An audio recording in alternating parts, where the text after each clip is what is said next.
Sunday morning po sa ating lahat, mga minamahal. Today is the Lord's Day at meron po tayong pag-uusapan ngayong umaga. Continuation po ito ng ating pong Kingdom series. Okay, so praise God. God is good all the time. Sigaw nga po tayo, Jesus Christ is Lord. Okay, palakpakan nga po natin si Lord Jesus. Amen. Okay, so mga minamahal, patuloy po tayo sa pagtanggap ng Word of God. Kanina, naghatid tayo ng masarap na praise and worship sa paanan ng ating King of Kings at saka sa ating Father God. Thank you, Holy Spirit, dahil hindi naman magiging possible yun kung wala ang Holy Spirit. Amen po ba? We worship the Lord in spirit. So napakaganda po na we can just worship God in the Spirit. Okay. Ngayon. So mga minamahal, ngayon po, mag-pray po muna tayo para ang blessing ni Lord ay saktong-sakto sa Word. Amen? Sige, let's bow our heads and let us invoke. Hingin natin po ang blessing ni Lord for today's Word. Thank you, loving Heavenly Father. You are good. Most gracious, loving Heavenly Father, in the name of your Son, Jesus, we praise and we thank you, Lord, for this beautiful morning that we can just bask in your presence, O God, and enjoy the liberty, Panginoon, the joy and the peace and all the gifts, the generous gifts, abundant gifts that Father God is giving His children. Panginoon, get our hearts, our minds, and our spirits soaked in the Spirit, sa Holy Spirit. Parang ang anointing po, hindi lang nare-receive namin ng pakonti-konti, but ang desire nga namin, ma-maximize namin, Panginoon, ang unlimited flow ng Holy Spirit. Oh, wonderful Spirit of God. Thank you, Lord Jesus Christ. And we continue to commit and submit ourselves. Ano man ang word ninyo ngayong umaga, ang prayer po namin, Lord, ay hindi kami madistract, hindi kami manakawan ng dyablo, kundi ang word ninyo ay mag-ugat o mag-germinate at lumalim at mamunga sa buhay namin ng mga pinapadalahan ninyo, Lord. Salamat, Father. May your glorious presence be with us. The awareness of your presence, Lord Jesus. All the glory goes to you in Jesus' name. Lahat po tayo magsabi ng Amen and Amen. Okay, praise God. Sige, alright. Thank you, Lord. Sige po.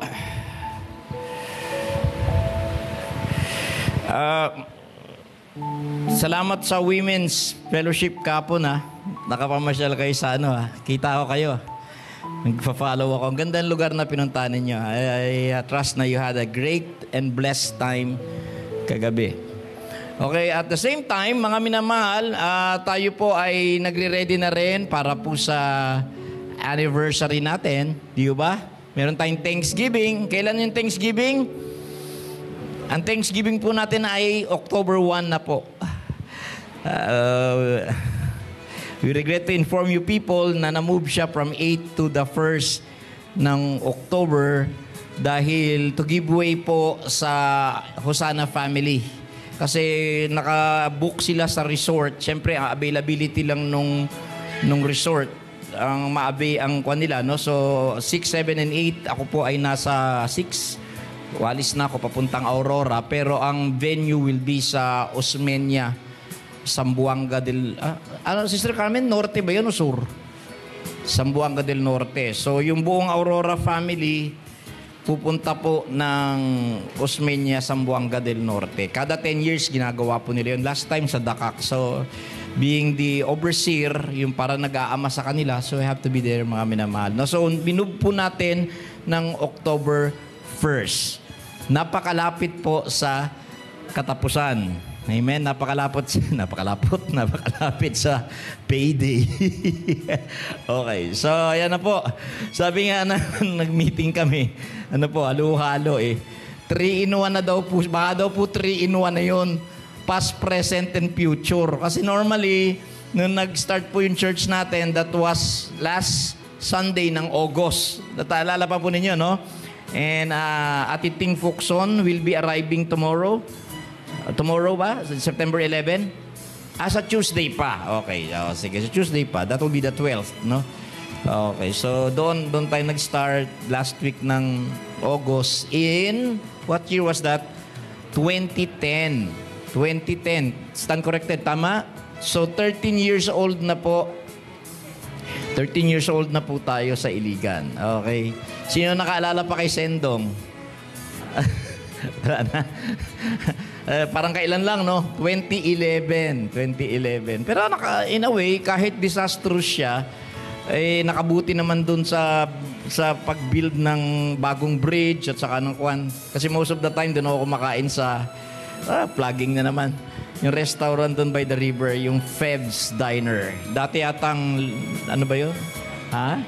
Inang, so parang gano'n. Anyway, mga minamahal, yun So, i-announce mamaya ng mga kapatiran kung ano po yung mangyayari sa October 1st. Now, ito, pahapyaw lang. Most likely, gaganapin po ng 3:00 ng hapon. Okay lang po ba sa inyo? Bakit po? Mamaya ipapaliwanag sa inyo bakit 3:00 ng hapon. Ayun. Kasi kung masyadong maaga o sa umaga, baka po hindi nakaligo pa yung mga nagluto, mga minamahal. Siyempre, grabing preparation yan. Baka imbis na Cinderella ang itsura natin, para po tayo mga naging mga cook sa kusina. Yun, okay? So, 3:00 ng hapon po yun gaganapin at may mga bisita po tayo nagikan pa from Valencia in Kibangay. So, they can join, mga kapatid. Okay. So, yun lang po. Ano pa ba? Mamaya na lang yung iba, no? So, October na po yan. Ba't ko sinabing past, present, and future? Kasi, supposedly, dapat po yun either last week or most of the time, we do that around September. So, medyo nakalipas na. A little late. Ano po? So, parang past. No, present. Bakit present? Kasi yung October din po ay Pastor's Appreciation Month daw. Sabi nila, no, all the world, well, okay naman, i-appreciate nyo ako, hindi, wala problema. Okay, basta I feel good. I feel good. Mga naman, I feel good, I feel great. Okay lang. Okay, so, yun yung present. October will be Pastor's Appreciation Month. And then, future, baka din daw po, due to the global inflation, baka kasama na rin daw yung Christmas celebration doon. Okay, so mga minamahal, so para hindi natin alam kung yun na nga ba yun. Basta you better watch out sa mga future natin na mga announcement. Okay, so mga minamahal, sino yung nakakaalala ng topic natin for the last 2-3 Sundays? It's about the kingdom. Amen? The message of God's kingdom, mga minamahal, ay na-promise. This was promised to the patriarchs. Okay? Everyone say promise. Okay?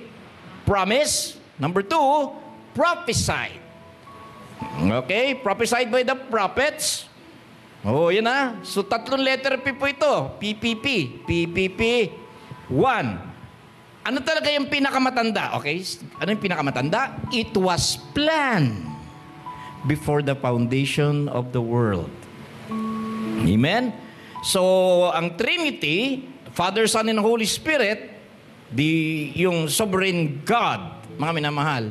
One is called the Father, the other is called the Word, the other is the Spirit of God, mga minamahal. Nag-convene sila. Before the laying of the foundation of the world, pinlano na po nila. So, first, the kingdom is about, the kingdom of God was planned by the sovereign God. Ano po? Number 2, it was promised to the patriarchs. Number 3, prophesied ng mga prophets. Okay? PPP. Plan, promise, prophecy. Ayun, no? Liwanag po. Ano po yun? Anong team? Ano yung pinlano ng Ama, Anak, Espiritu Santo? Ano yung pinlano nila? Kingdom. Okay? Ano yung pinramis sa mga amahan? Sa mga amain. Okay? Amahan ang tawag nyo, no? Pero mga amain. Patriarchs. Abraham, Isaac, Jacob. Pinramis ito. Tapos pinropesiya ng mga propeta. Now, yung pong magmamaterialize, mga minamahal, is in the person. Okay, nagsimula, unang-una, plan.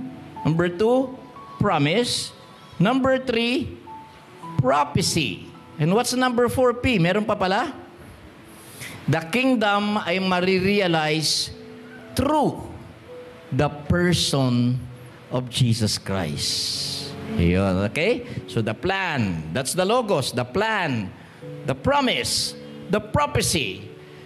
Bottom lines, yun pong lahat ng yun ay magkakaroon ng katuparan in the person of Yeshua HaMashiach or Jesus the Christ or Jesus Christus. Mga minamahal Yesu Kristo. Okay? O, ayun. So, nandun na. Na kay Jesus Christ na po. Yun po no? So, nakapag-pray naman na tayo. Last Sunday, na topic natin, mga minamahal, yun. Kunting kiliti ulit. Ulitin ko po. Yung anniversary po, early dinner. Early dinner. Early dinner. So, happy talaga lahat. Happy talaga. Paniwala po kayo. Bakit ba na sumingit na naman, Pastor Roderick? Ang dami nating handa. Ayun. Diyan sa baba. Yung buong lugar na yan, may handaan po, mga minamahal. Okay? Kasi matatiming po. Tatamaan natin yung night market, night cafe. Okay, yun lang. Sa October 1 po yan, ha? Kita-kits, ha?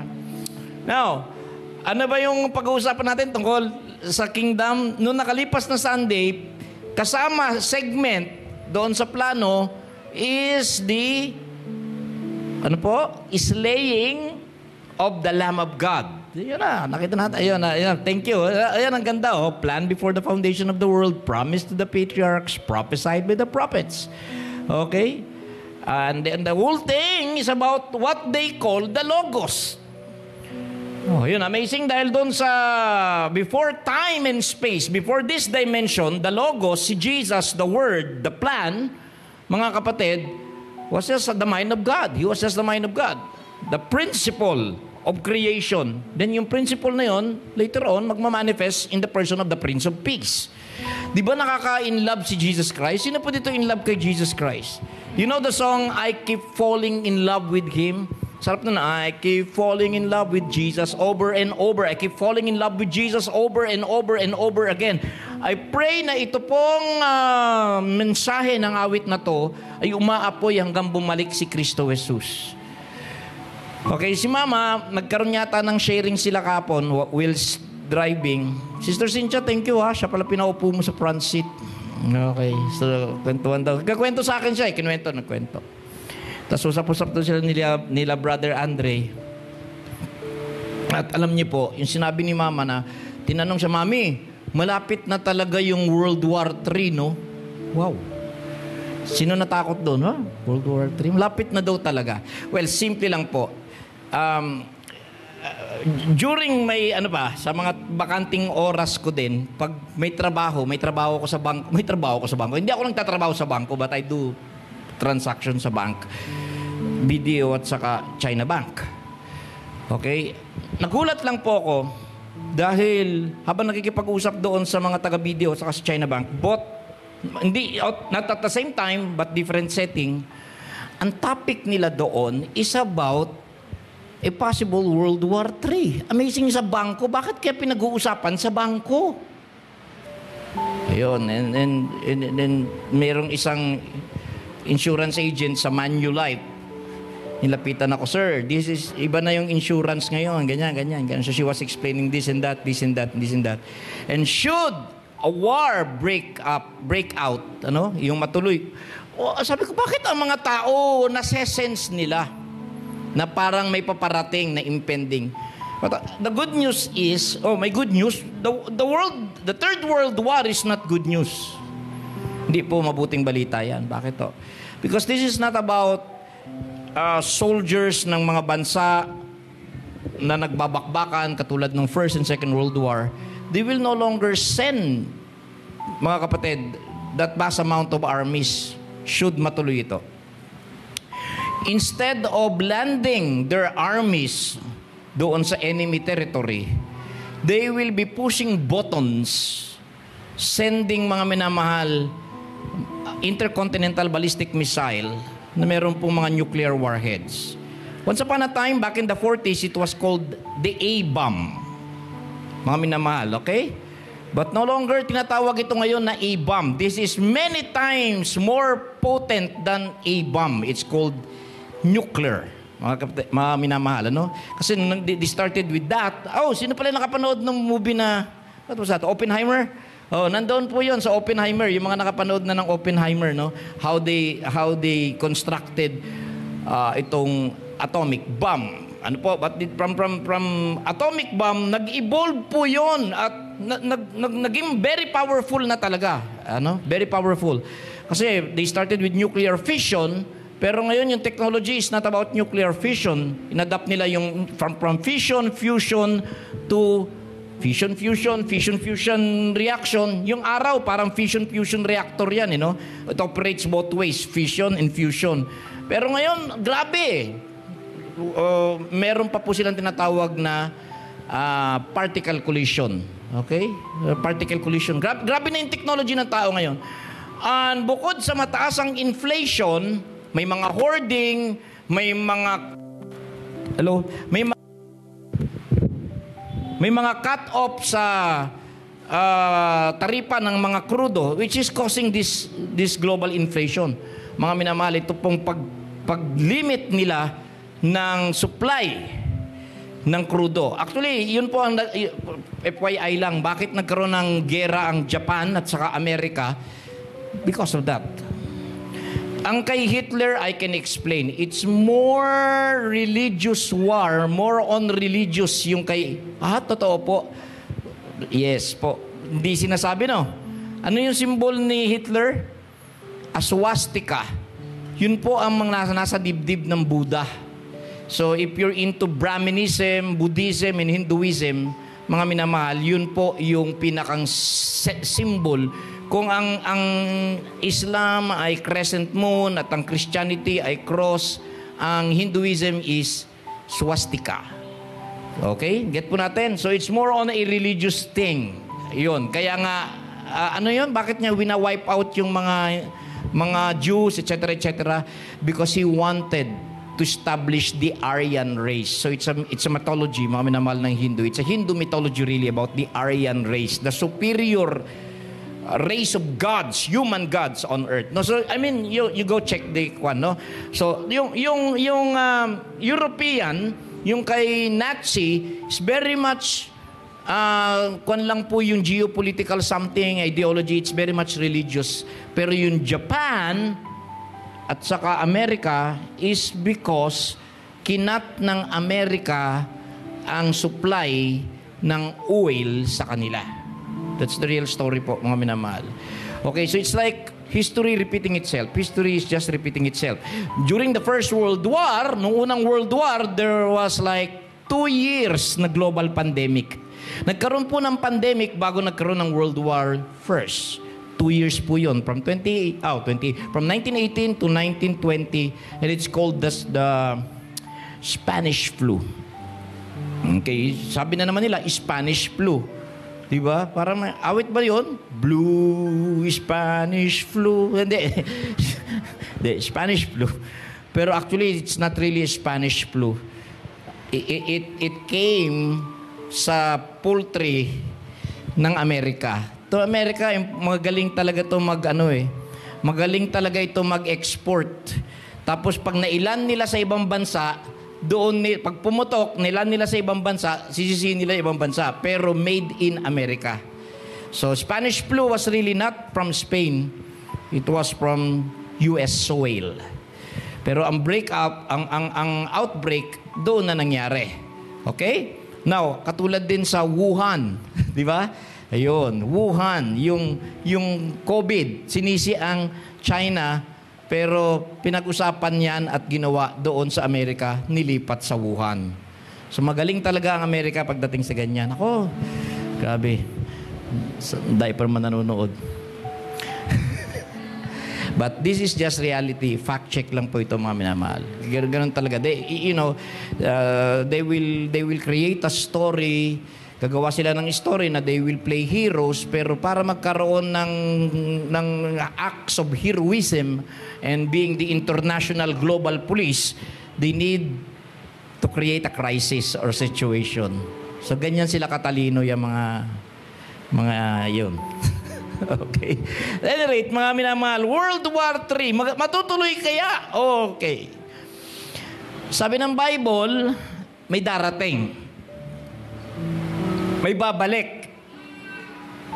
So, habang ito'y papalapit ng papalapit, the more nila na itulak na matuloy yan, lalong mapapabilis ang second coming ni Jesus Christ.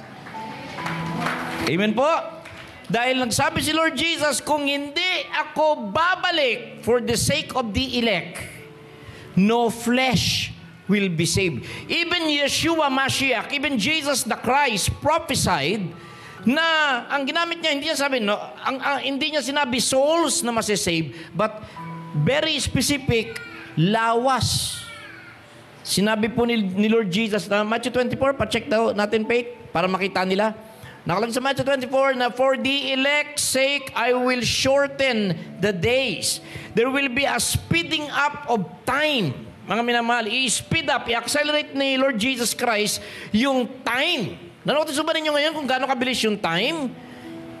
Oh, ilang tulog na lang, 2024 na naman. Babay na rabbit, pasok si wood dragon. Woo, grabe na naman, oh. 2024 na naman. And except those days or the time be shortened, there should klaro, there should no flesh be saved. But for the elect's sake, those days shall be shortened. Now, ano ba tong elect ng tinutukoy ni Lord Jesus Christ dito? Alam niyo po, the elect, sabi ng they have schools. Can I just use the word school? Theology, mga minamahal, scholars and theologians of the Bible, we honor their schools of thought. Yung mga POV nila, point of view nila. Sabi nila, the elect ay tinutukoy ang Israel. But you know one thing? Ang nagsagot niyan, walang iba kundi si Apostle Peter. About the thermonuclear war, about the certain coming of the Lord Jesus Christ, about the elect, it's all written kay Apostle Peter. Okay, check natin si Apostle Peter. Okay lang po ba? Sino nakaalala kay Apostle Peter dito? Ayan. Yung pinagkatiwalaan ni Lord Jesus na disciple. Pinakalab niya si John. Mahal naman silang lahat, pero pinaka-closest, no? Tingnan natin, mga kapatid. Okay? This is how the Apostle Peter, when he writes, ganito niya ina-address yung mga saints. Okay, check natin ha. 1 Peter 1 and 2. Yun, no? Peter, an apostle of Jesus Christ, to the strangers scattered throughout Pontus. Amazing, ginamit niya yung word na strangers. Sometimes, ini-interchange ang word na strangers sa aliens.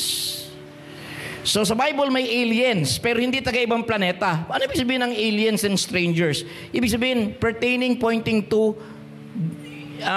the Gentiles, not belonging or not coming or springing up from the kanang loins ni Father Abraham. So sabi niya, yan, sinabi din ni Apostle Paul yan eh. Naalala ko si Den, talagang very sinulat din ni Apostle Paul yung word na stranger na yan. So makikita ninyo yung mga word na stranger at alien kay Paul and Peter. Strangers scattered throughout Pontus. Oh, these are non-Jewish territories. Pontus, Galatia, Cappadocia, Asia, and Bithynia. Ano sabi po niya? Elect according to the foreknowledge of God the Father, through sanctification of the Spirit, unto obedience and sprinkling of the blood of Jesus Christ, grace unto you and peace be multiplied. So, dito, nireveal na ng Holy Spirit kay Peter na hindi lang Israel ang nasa puso ng Diyos Ama. Amen? Ano yung sabi ni Lord Jesus? Sino una-una nag-break ng theology na hindi lang Jews at Israel? Si Jesus Christ. For God so loved Israel. For God so loved the world.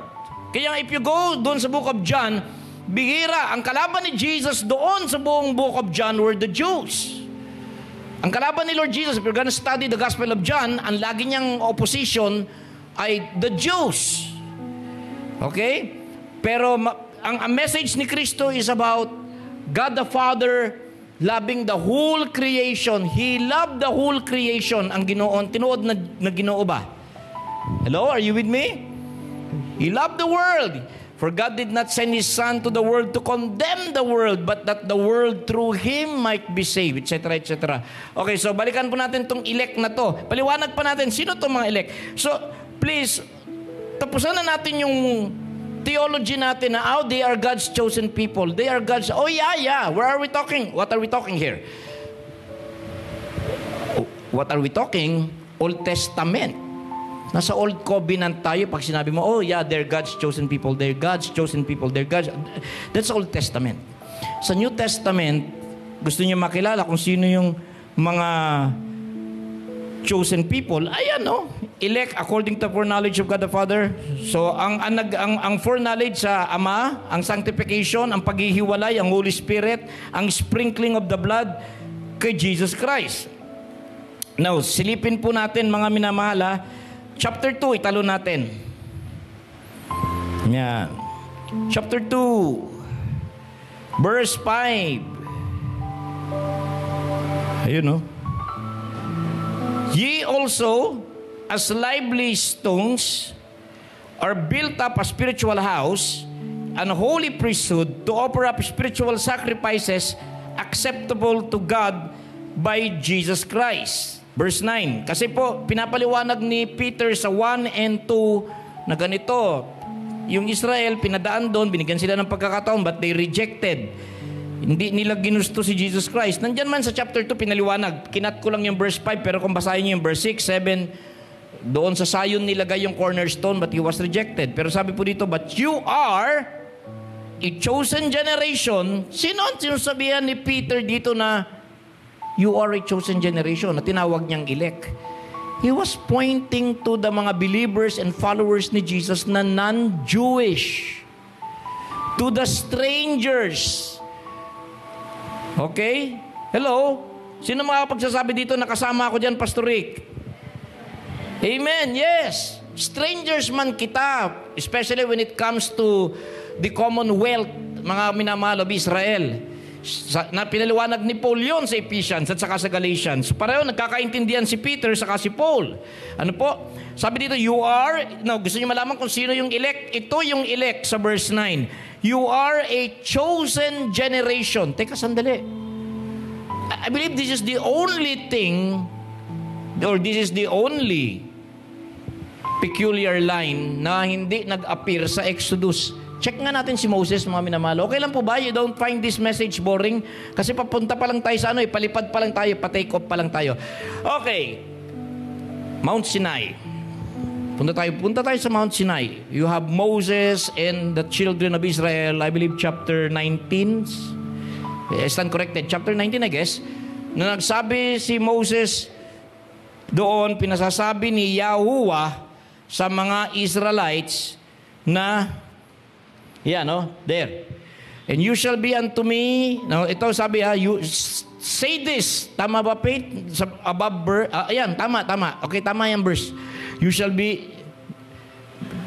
Ito pala. Now, therefore, if you will obey my voice indeed and keep my covenant, then you shall be a peculiar treasure. There is the word peculiar. The peculiar treasure unto me above all people, for all the earth is mine.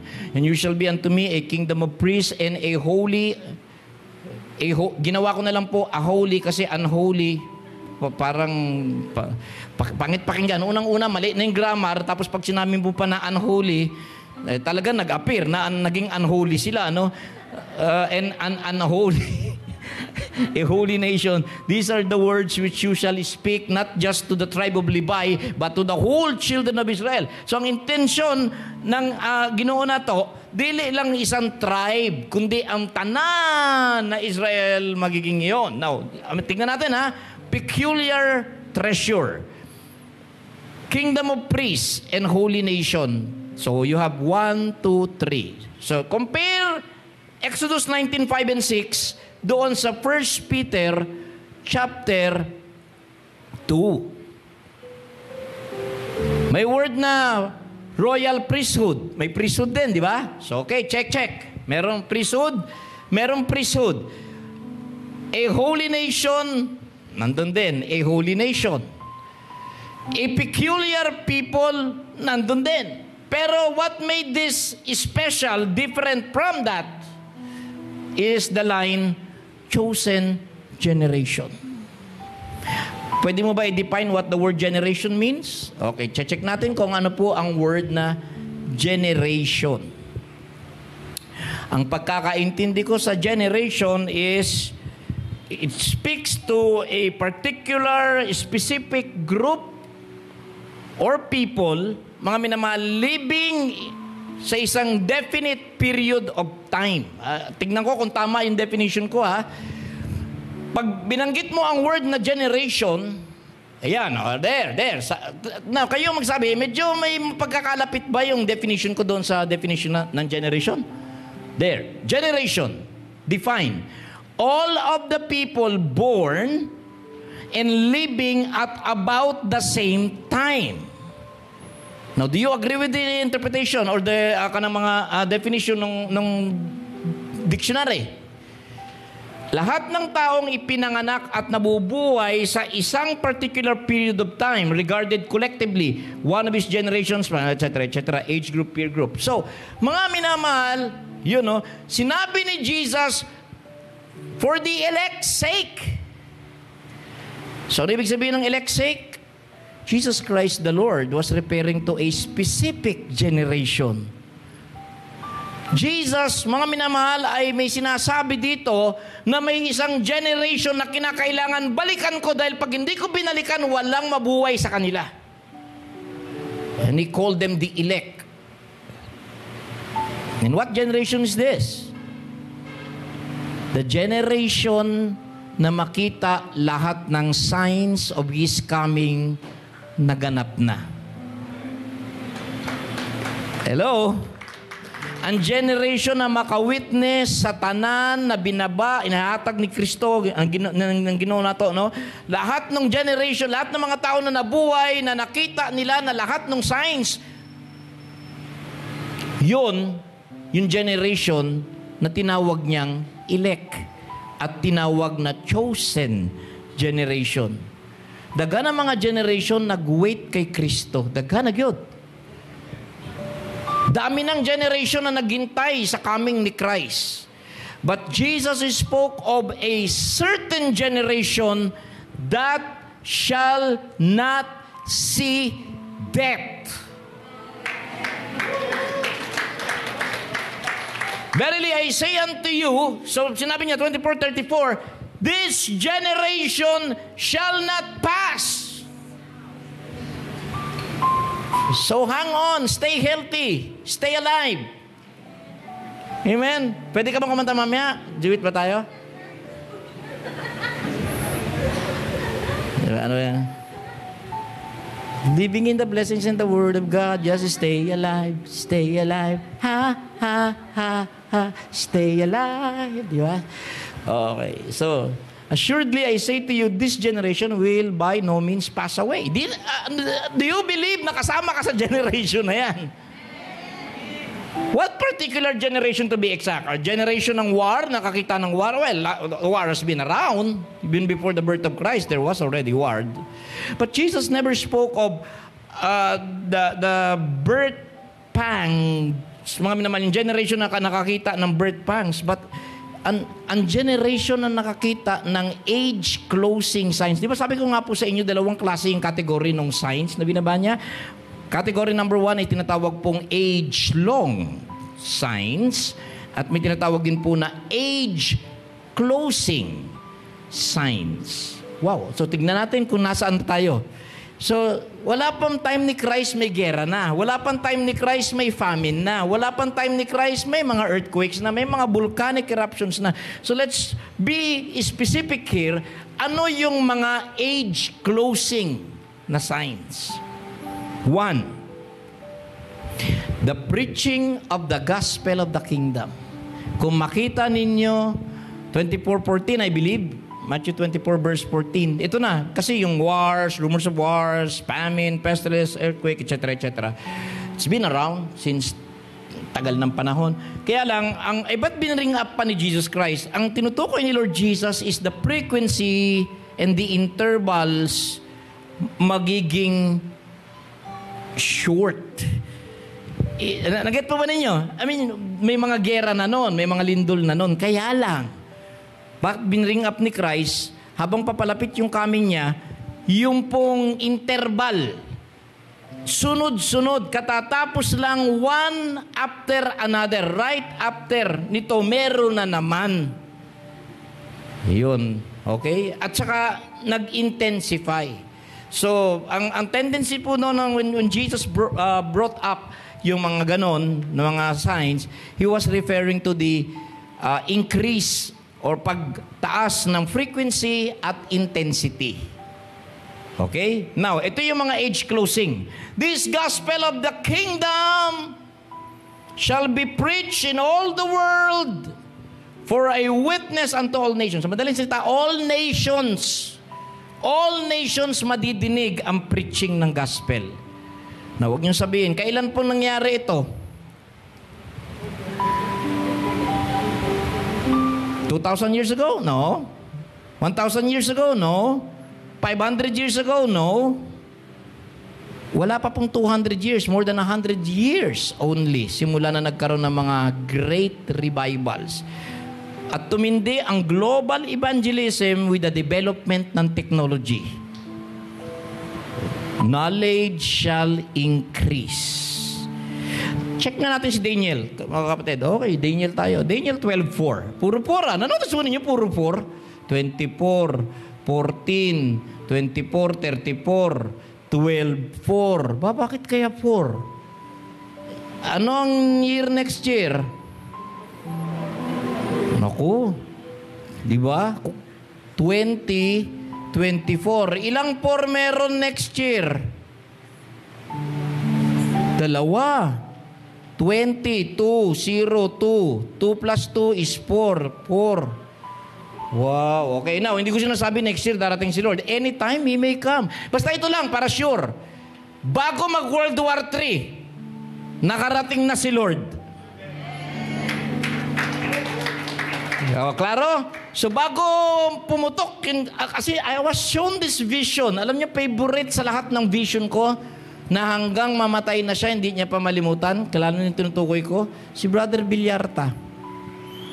Si Brother June Villarta. Hindi niya malilimutan yung vision ko na I was shown when I was at the age of 17 years old, hanggang nandun ako. Twice ko nakita na ang China ay magpapadala ng nuclear sa Philippines. One time, big time. Isa lang. Andun sa vision ko, ang tinamaan ay yung economic hub, economic capital ng Philippines. Ang nakita ko po particularly was Makati. Naku, doon pa naman pupunta to si Isaac saka si Jam. Uy, grabe siya. Pero hopefully, wala na. Exit na tayo doon. Kasi nung kinuha tayo ni Lord, ang katawan natin ay parang, alam niyo po, may isang lugar dyan sa, Brother Vito, kasama ba kita noon? Baby pa si David eh. Nagkaroon kami ng revival meeting sa Assemblies of God sa Oroqueta. Sa Oroqueta. Doon sa Misamis Occidental ba to? O Unanang Jimenez, no? So nag-aya itong si Sister Hipulan ba? Si yung nag-worship lead nga ni. Oo, Sister Litlit. Oh, sabi niya, alik kayo, sabi niya, punta tayo doon. Saan? Parang alas 12, alauna, doon tayo sa may shore. Sa may shore. Kain tayo ng faucet, sabi niya. Sabi ko, what? Sabi ko, kain tayo ng faucet. Yung kasi, ganun po yung mga Misamis Occidental, pag nandun kayo sa Jimenez, di ba mga taga Jimenez, gumaganon, yung Bisaya nila gumaganon, mga kapatid, no? So, sabi ko, puset. Oh, yung puset ba? Yung nukos, yung okay. Squid! Ayun. So, kakain talaga tayo. Mamili ka, anong dali natin, pastor? Suka o 7-Up? Wow, grabe, bahala na. Dali natin pareho, 7-Up. Alam niyo, ang cute nung kuwan, bagong huli. Yung bagong huli po, buhay pa. Yung pala sa malalim, pag tinignan mo pala yun, ibang klase siya, may variety siya, may variant siya, may variant. A certain variant na para siyang translucent, na pag tinignan mo pala, pag inuhuli mo, parang umiilaw-ilaw yung katawan nila sa ilalim. Para silang luminous, pero translucent, parang jelly. You know, pagkakuha na gano'n, diretso. 7-Up. Ayun, di ba? 7-Up kagad. Ganon. Iba naman, tanapon sa suka. Okay? Yun yung sinasabi mga pagkain pampahabang buhay. Pero yung mga sawa na sa buhay, taas yung BP nyo, simple lang yan. Durian at saka beer. Bukas po, pinaglalamayan na kayo sigurado, kapatid. Okay? Yun panahon ng durian ngayon, di ba? August, September. So yung mga sawa na po sa buhay, ayaw na makita yung World War III, at medyo mataas yung pressure, blood pressure ninyo, that's the sweetest way to die. Mga minamahal, you just eat yung pinakataas gid na durian, sabayan nyo ng serbesa. Ay, talagang goodbye cruel world, mga kapatid. Anyway, balik tayo doon. Saan tayo? So anyway, ba't ko na-bring up ito, Pastor Rick? Kasi nung ni-rapture tayo ni Lord, nung kinuha tayo ni Lord, nakita ko po exactly kung ano yung tsura ng katawan natin. Parang translucent luminous. Grabe siya. Hindi ako nagbibiro. When I first saw angels, ganun ang katawan ng mga angels na nakita ko. Nung nakakita ko ng mga 7 foot, 8 foot na mga angels, mga kapatid, ganun ang nakita ko itsura nila. Para silang gel ang body na may mga glitters. Wow. Tapos nag-iilaw. Ganda, no? Hindi sila transparent, pero alam niyo ibig sabihin, no? Yung parang gelatin na plain, ganon. So translucent, parang gel, ganon.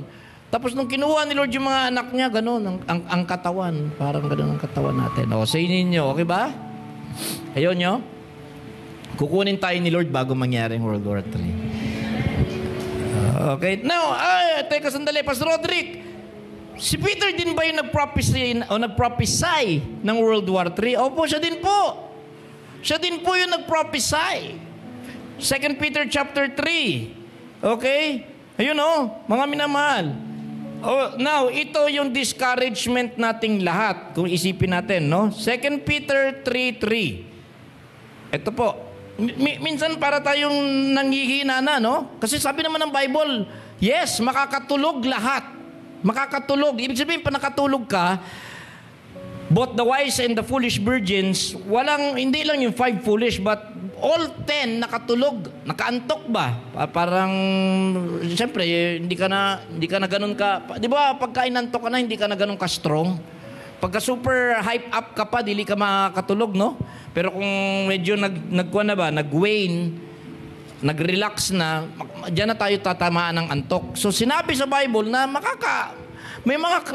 kita na mga Christians, darating yung time na para bang, ako nang pag-usapan yan dahil hindi naman nangyayari. Ito po yung sinabi, knowing this first, that there shall come in the last days scoffers, walking after their own lusts. Okay, sinasabi ko lang po itong prophecy na to. Then sabi ni Peter, tuloy natin diretso, saying, nasa na ba? Where is the promise of His coming? For since the fathers fell asleep, all things continue as they were from the beginning of the creation. Here's another sign na age closing. Kanina preaching of the gospel, unparalleled global evangelism. Pero si Peter po, very specific, na where is the promise? Anong subject dito? Ang subject is the promise of His coming, the Lord's Day. Where is the promise of his coming? For since the fathers fell asleep, all things continue as they were from the beginning of the creation. For this they willingly are ignorant of, that by the word of God, the heavens were of old, and the earth is standing out of the water. Uy, grabe. The earth is standing out of the water. Tama nga naman sa Genesis, and in the water, whereby the world that then was, being overflowed with water, perished. Verse 7. Si Peter po ang nagbigay ng isang specific sign sa pagkadiscovery sa nuclear tech. Okay? O yan ha, tingnan natin. Siya lang po. Among nagsabi na naka-bullseye na mangyayari ang coming ni Lord sa panahon na sobra ng init, sobrang init ng araw, sira ang atmosphere natin, plus, totoo nga bang mainit? Ay, naku, napakainit. Kaya nga yung mga bagyo ngayon, super because of that intense heat. Okay? Now, the heavens and the earth, which are now, by the same word, are kept in store, reserved unto fire. Woo! Against the day of judgment and perdition of ungodly men. There's the word fire. So, nung unang panahon, nung mga naunang panahon, ang mundo natin ay laging nasira, winasak sa pamagitan ng water. Pero karon, both the heavens and the earth ay tutupukin hindi na ng water, but fire. Grabe, no? So, okay, tuloy natin. 8. O, yun. But beloved, grabe, I think among the apostles siya, but there's also a prophecy in Malachi. Si Malachi din nakaprophesy. Mamaya tingin silipin natin si Malachi. But beloved, be not ignorant of this one thing, that one day is with the Lord as 1,000 years, and 1,000 years as one day. The Lord is not, hindi naman ang Panginoon nakalimot sa pangako niya, as but He is willing, not willing that any should perish, but that all should come to repentance. Now, check na natin yung, ayan, there. Ito na yung coming. But the day of the Lord will come as a thief in the night. Darating si Lord, yung araw ni Lord ay darating na katulad ng magnanakaw sa gabi. Tama? Now, tingnan po natin, bakit siya darating? In the which, sa pagbalik niya, the heavens shall pass away with a great noise. Sino po dito ang nakakaalam ng, possible kaya ito, Pastor Roderick, magkaroon ng nuclear war? Oh, okay. 3 factors why nuclear holocaust ay possible. 1, the Asia-Pacific China-led conflict. 2, ang player sa Europe ay mga nuclear capable. Tama po ba? Yes? Sino ang nuclear capable? Russia. Russia in Ukraine. Russia ay, well, sa tinood, ang pinakadaghan, pinakamarami na nuclear warheads ay Russia. Hindi po Amerika. Amerika is only number 2. Ang pinakamarami sa nuclear warheads ay Russia. So, yun. Kung hindi na-resolve yun, tapos nakialam pa rin yung NATO, yung North Atlantic Treaty Organization, saka yung mga other countries, who's the president ngayon? Medyo mainit ang ulo din yan, di ba? So, we have 2 dangerous men na alive ngayon na wag lang sanang maposes ni Satanas. Tama po ba? You have, what's his name sa Russia? Si Vladimir Putin. Di ba?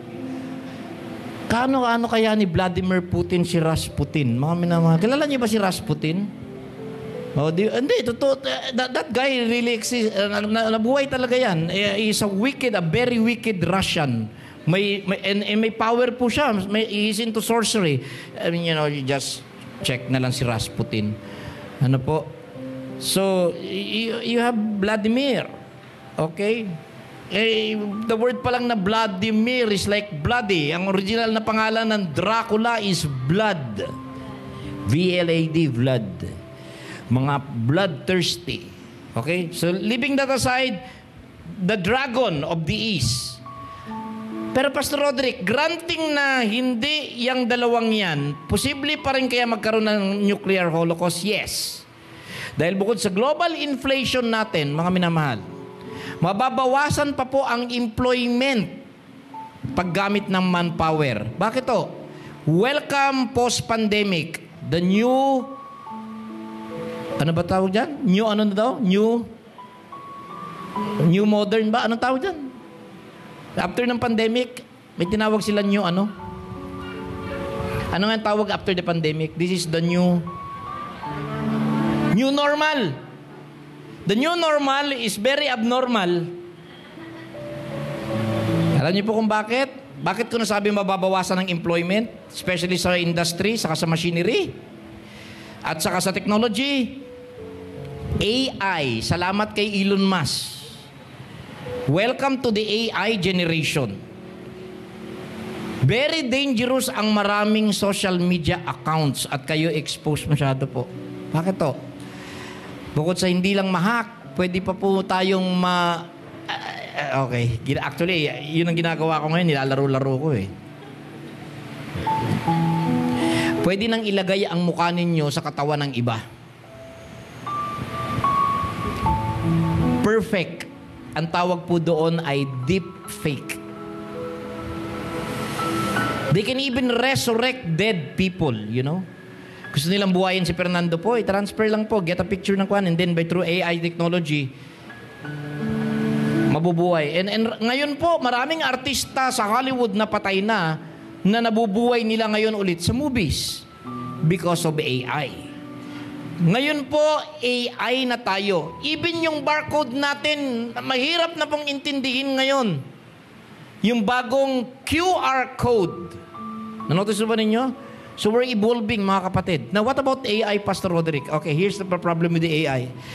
Kaya nga, ang tanong ko, sino nakapanood ng Terminator series dito? Yes? Arnold Schwarzenegger, di ba?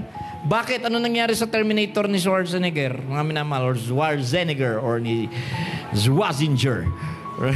Hirap naman. Nung bata pa ako, hirap talaga ako Schwarzenegger. Okay. Pero sa Germany daw, ang tawag pala sa kanya is Schwarzenegger. Grabe, Schwarzenegger. So si Arnold Schwarzenegger, si I'll be back. Mga minamahal. Ano istorya ng Terminator? When yung AI ay nag-decide na i-wipe out na ang human race sa lupa through nuclear, because they are now in control.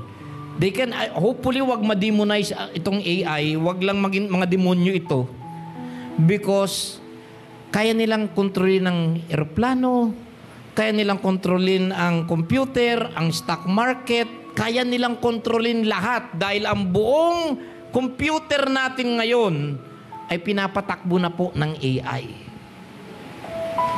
Yun. So, ano ibig sabihin ng AI? Para na silang mga totoong tao. Salamat sa mga tao din. Tao din yata ang gagawa ng ikapapahamak niya. Artificial intelligence. Yan, no? So, nasa age na po tayo ng AI ngayon.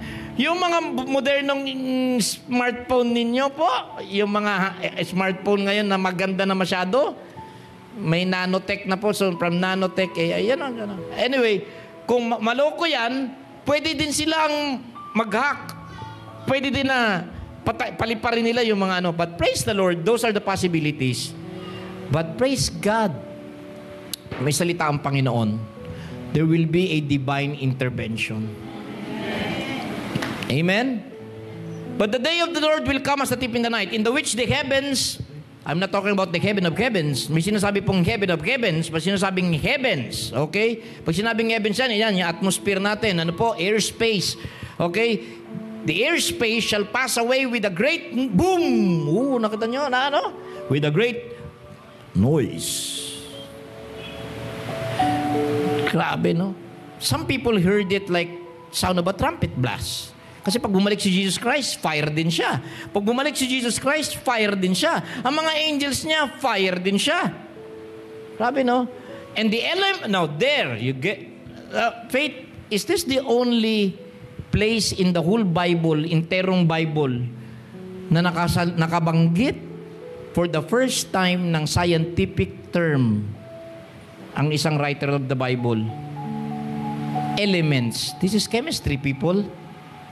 Naalala pa po ninyo? Anong tawag po dun sa chemistry? Anong meron tayo doon? Table of elements. Which is the lightest po is H, di ba? Okay, yung mga unstable, yung mga yan, yung katulad ng plutonium, uranium, radium, yan, mga unstable po yan. Pero yung mga light, hydrogen, helium, ganan, AU, gold, ganan, sabi po dito, this fire will cause the elements shall melt with fervent heat. There's a thermonuclear prophecy here. The earth also and the works that are therein shall be burned up. So this is an age closing. This is an age-ending sign. Mga minamahal, ang coming ni Jesus ay sa time na ready na ang mga nuclear. Ang tanong, may mga nuclear na po ba ngayon? Yes. So kung nung panahon nila Nero, wala pa nuclear. Di ba? Even nung panahon nila Bonaparte, wala pa nuclear. Even nung panahon nila Rizal, wala pa nuclear. Pero ngayon, meron na po tayo nito. So, hindi na po malayo. The coming of the Lord is just around the corner. When you see this, be ready because I am at the door. Nasa pintuan na ako. So, bago nila mapindot yung buton, ang unang pipindot ng buton, yung langit. Exit kita tanan. Amen. For the elect sake. Praise the Lord, no? Now, what was plan? Ang plan was the kingdom. Para ano? Ba't ginagawa ang kingdom? Para maging inheritance natin. Pinlano doon, nakita ni God the Father tsaka ni Lord Jesus Christ na they will create the obra maestra. The obra maestra. Mga minamahal, sabi nga ito na yung pinaka-top crowning glory ng creation natin. We will make man. Eventually, man will fall dahil sa influence ng mga fallen angels. Then, God the Father, the Lord Jesus, and the Holy Spirit will provide a provision for redemption. Ibabalik natin sila. Pagbibigyan natin si Satanas, mahila yung tao, pero ibabalik natin sila sa ate. Will redeem them back through your death. Bakit? What were they planning? Because God is expanding His family. Pinalalaki ng Diyos yung pamilya niya. At yung mga i-redeem niya ay tatawagin niyang sons. Hello? I will call them sons. Di ba masaya po kayo na matawag na anak? What is the whole creation waiting for? Expecting na mag-manifest the manifestation of the sons of God. The whole creation ay naghihintay na sa pagpapakilala, paglabas ng mga anak ng Diyos. Tayo po yun. Alam niyo po, mga minamahal, mahirap interviewin ang baby na bagong panganak. Yung nanay, pwede niyo ma-interview, pero yung baby, ambot lang. Pero I believe, kung normal delivery yan, I believe, I stand corrected. Meron ba dito na midwife? Sa Obigayni. Alam niyo ba, magpasalamat tayo sa Lord na dumaan tayo sa pagka-baby. 1. It will take many weeks, probably, most likely, ilang months, bago matanggal yung gel sa mata ng baby. May protective gel ang lahat ng baby pag lumabas at nakapikit. Bakit to?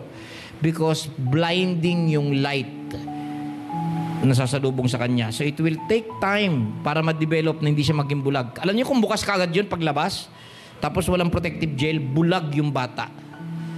2, ang pagtubo ng ngipin ay bata. Ilang edad ng pagtubo? 4, 6 months. Depende na 4, 6 months. May isip na ang bata? Wala pa. Let's praise the Lord. Alam niyo kung bakit? Maraming nagsabi ng dentist, kung mentally aware na, fully conscious na ang bata nung tumutubo, first tubo ng ngipin niya, nakakasira daw ang ulo yung pain. Breaking gums sa unang paglabas ng ipin ay nakakasira ng ulo sa sakit. So, salamat sa Diyos, wala pa kayong malay. Naka-autopilot pa tayo sa subconscious. Otherwise, hindi lang bulag ang bata, buang pa ang bata. Nakita nyo? Kaya hindi nakakakita yon kasi kinakailangan protektahan ng mata. Kinakailangan sa early stage mag-break yung gums niya at mag-grow ng teeth. Diba? So yun po yung wonder nun. Pero another thing, yung baby wala pa talagang consciousness. Bakit? Ang pinakamasakit na pain is not just the blinding light. Not just the blinding light and not also the breaking of the gums. Ang pinakamatinding pain is maipit ka doon sa birth canal ng mama mo. At pag pinapanganak ng ako, naging doktor na naman ako. Kapag paanak ka na ba, pastor? Lahat ng nanganak na normal dito, mga minamahal, daig ninyo yung mga nagbubuhat ng mga weights sa gym, yung time na nagko-contract ang inyong mga birth canal. Sino dito ang saya-saya? Wow, ang kiliti. Grabe, ang sarap naman ng feeling. Ayun na naman. Di ba? Wala naman siguro. Pero nakita ninyo, hindi may paliwanag yung mukha, yung sigaw ng babaeng mga nganak. Lahat ba nakapanganak na dito? Wala pa. Ako painless. Yung iba painless, yung iba cesarean. Pero, you know, iba pa rin yung nanganak ng normal. May maikwekwento. Sabi nila, isang paa nasa hukay. Totoo po yun. At sino ang kine-curse ng babae pag nanganganak? Yung gumahasa sa kanya. Di ba mga minamahal? Ang kanyang mabuting mister. Ayaw ko na! Hindi na maulit ito. Pero sana wish ko lang, mga minamahal. Dahil meron naman na, oh, misis, kayo ulit. Oh, di ba? Kasi, panakanta na naman ng mister ng let me try again. Oh, give me another chance. So, mga minamahal, dyan na naman. Malambot kasi ang puso ng babae. Mga kapatid. Anyway, ibang topic na po yan. So, ano yung pinakamatinding pain ng baby? Yung paglabas niya sa mama niya. Yung mama nahihirapan, pero kung yung baby mai-interview nyo, sasabihin ng baby, oh, grabe experience. Para akong kinalamay. Para akong binugbog. Para akong dumaan sa corrugated na... Oh, grabe po. Kung may interview niyo baby, praise the Lord, walang alam yung baby. Tama? Yes or no? Wala tayong ma-recall, di ba? Wala tayong ma-recall nung tumutubo yung ngipin natin, di ba? Wala tayong ma-recall. Glory to God. Now, bakit ko binaring up itong example na to? Because all truth is parallel. The same thing, bago tayo ipanganak ng mga anak ng Diyos, we will have to go through intense pain. Mahirap makalabas from this realm into that realm. Para kang dumadaan dun sa birth canal. Kaya sa Romans 8, ayun. Sige nga, Pete, ano yung pinaskill mo dyan? Ito. Does the baby feel pain during labor? Sa science na to mismo. Yan ha. Does the baby feel pain? Doctors know now know doctors now know that newly born babies, naunahan ko pa yung doktor. Common sense. Newly born babies most certainly feel pain and discomfort. Natural. Sabi mo, hindi nakaramdam ng pain yan. Kaya yung mga magbubuntis dyan, just in case na naka-jingle ako, isang timba, ay hindi jingle yun. Takbo ka na sa maternity, sa delivery room. Dahil pagka naubos yung amniotic fluid, kawawa gyud ang kwan. Blood at saka, hindi na maganda. Kinakailangan sumabay talaga yung baby doon sa... Ano yung kasabay ng baby? Water. May bago water, di ba? Alam niyo ba kung sino kasabay natin pag exit natin? The Holy Spirit. Di ba?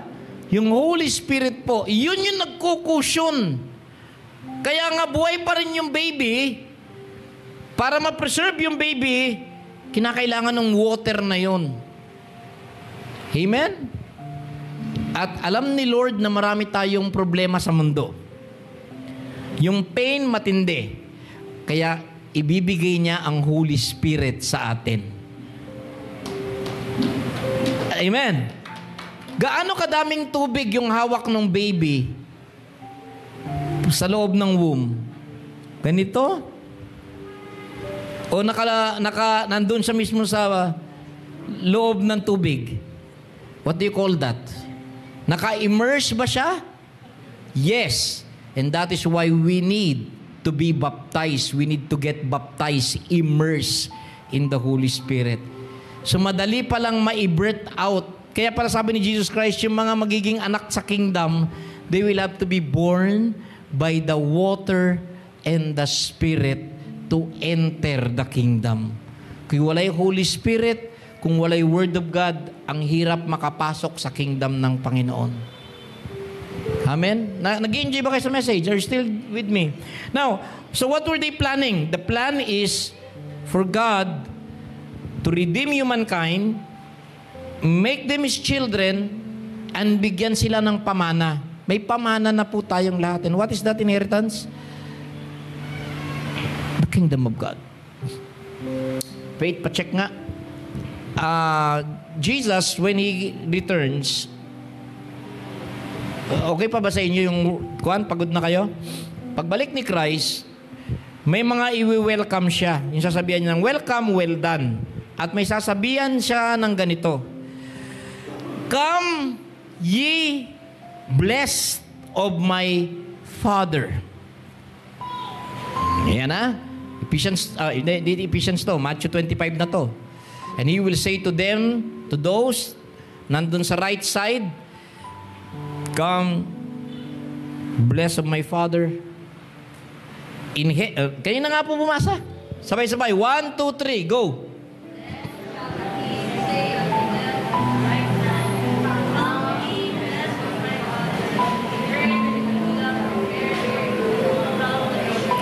Praise the Lord! May tatalo pa ba doon sa statement na yon? Who blessed us? Who blessed us? Yung pinakamataas. You are blessed of my Father. Praise God. I'm blessed. Everyone say, I'm blessed. Come on. Who blessed you? Your Father in heaven blessed you. You are blessed. Blessed to what? To inherit the kingdom prepared for you from the foundation of the world. Okay, dito no, 'di ba? Sarap nun. So, anong gagawin ko ngayon, Pastor? Closing na po muna to. Kasi series ito eh. Mahaba itong series about the kingdom. It was planned, promised, prophesied, and realized in the person. So we have, nakailang pin na tayo ngayon, di ba? Mga minamahal. First, the logos, the plan, then the promise, then the prophecy, then the person, si Jesus Christ. And ano nangyari? Yun po yung proseso doon. Pag tinanggap natin si Lord Jesus Christ, then all of this magmamanifest sa atin. Ano hinihintay na lang natin ngayon? Manifestation. Everybody say manifestation.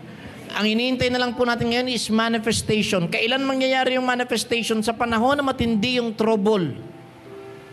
Sa panahon na matindi yung mga grabe na talaga yung mga trouble.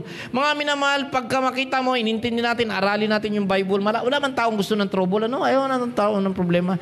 Pero pag maintindihan natin dito, magpasalamat tayo sa Panginoon. Thank you lang tayo pala ng thank you, Lord. May ginagawa ka. May lalabas na miracle to. Hindi ako sisirain ng problema. Hindi ako kakainin. Hindi ako madadapa. Hindi ako wawasakin. This problem will not destroy my family. This is not intended to destroy me. This is not intended to destroy my family. This was part of the plan.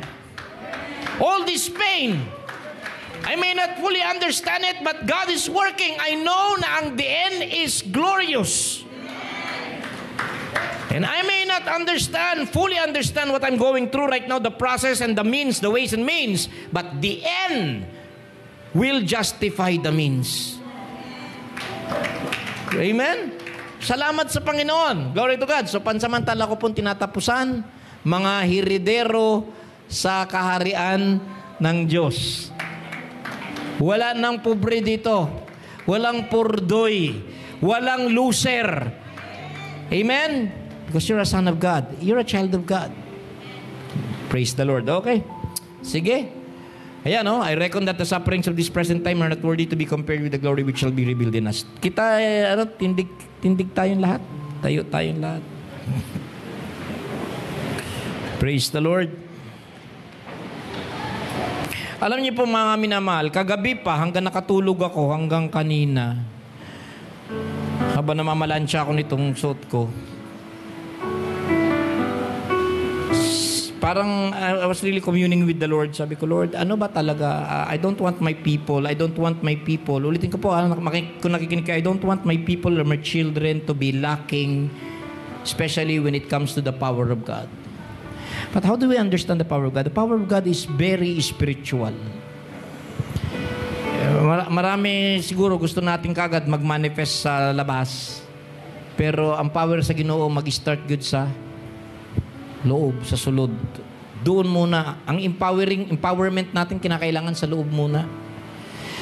Mapalakas yung faith natin, hindi tayo ma-move, maging natay peace. Sabi nga ng Bible, okay, Lord, salamat. Righteousness, joy, peace in the Holy Ghost. That's the kingdom of God. Pag sinabi mong righteousness, you know na you are already accepted in the beloved. Tinanggap ka na ng Panginoon. Igsoon, tinanggap ka na ng Panginoon. Kapatid, tinanggap ka na ng Panginoon. Be free from all thoughts of condemnation. Be free from all that spirit of guilt. It's not glorifying the Lord. It's not glorifying God the Father when you keep thinking yung mga personal condemnations and condemning others, because it's an insult to the cross. Okay? Insulto po kay Kristo yun. Pagka lagi natin sinisip na, then you also have, so you are now righteous. You have become righteousness of God in Christ because of the virtue of covenant. Number 2, peace.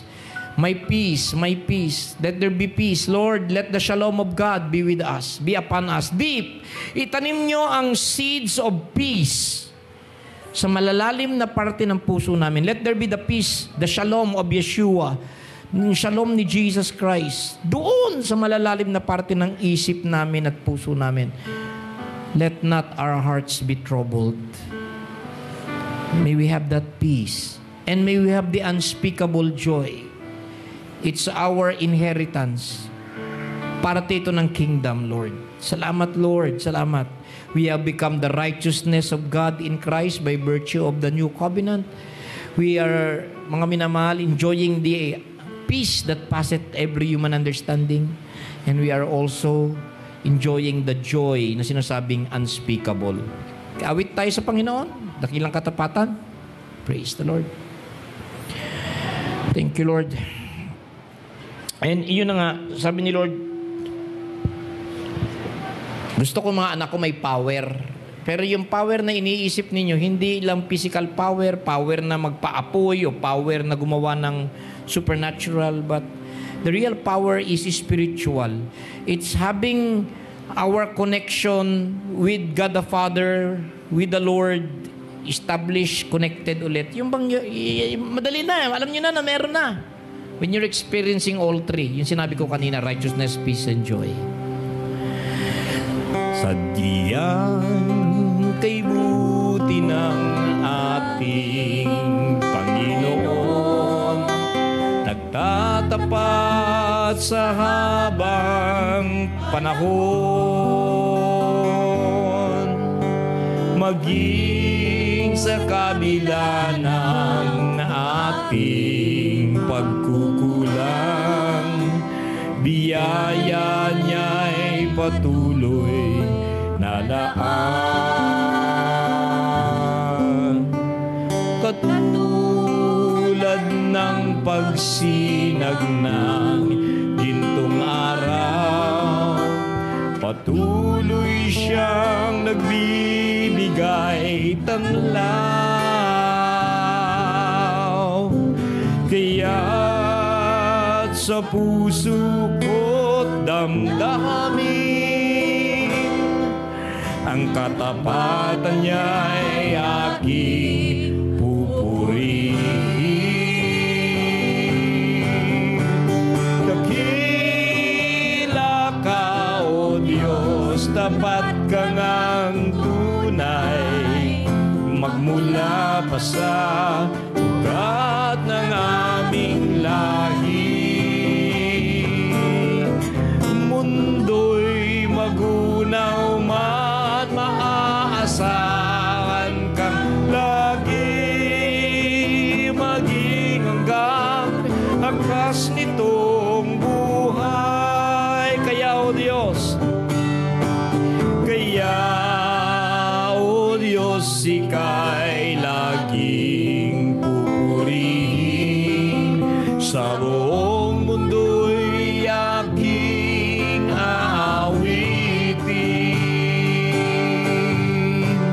Dakila ang iyong katapatan,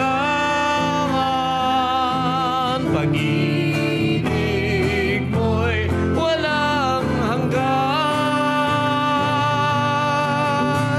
Dakila ka, O tapat ka ngang tunay, magmula pa sa ugat ng aming lahi.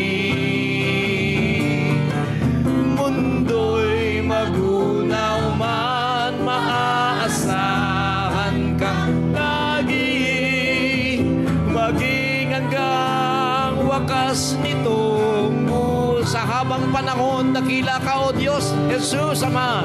Dakila ka, O Diyos, habang panahon. Ang katapatan mo'y matibay na sandigan. Sa bawat pighati, tagumpay man ay naroon. Daluyan ang pag-asa kung kailan ay hinahon. Pag-ibig mong nalay sa'kin noon hanggang ngayon. Dakila ka, O Diyos. Siya nga po, Lord, maraming salamat na ang abundansya ng inyong biyaya ay rumaragasa, bumabaha, bumubuhos saan buhay ng mga anak ninyo. Lord, ang sarap ma-in love sa inyo. Yes, Lord, keep touching our hearts, keep touching our spirits, keep blowing and filling us with the Holy Spirit, the breath of life. I-preserve niyo po kami, spirit, soul, and body. Ano man yung mga nangyayari, we will be walking, we will walk on top of circumstances, Panginoon. Lalakad kami sa ibabaw ng mga pangyayari niyan because we have Jesus. Salamat sa bawat araw na ang inyong mga anak will walk in victory. Salamat sa good health. Salamat sa mga provisions and opportunities na bubuksan ninyo. All the glory goes to the Father in Jesus' name, and all of that.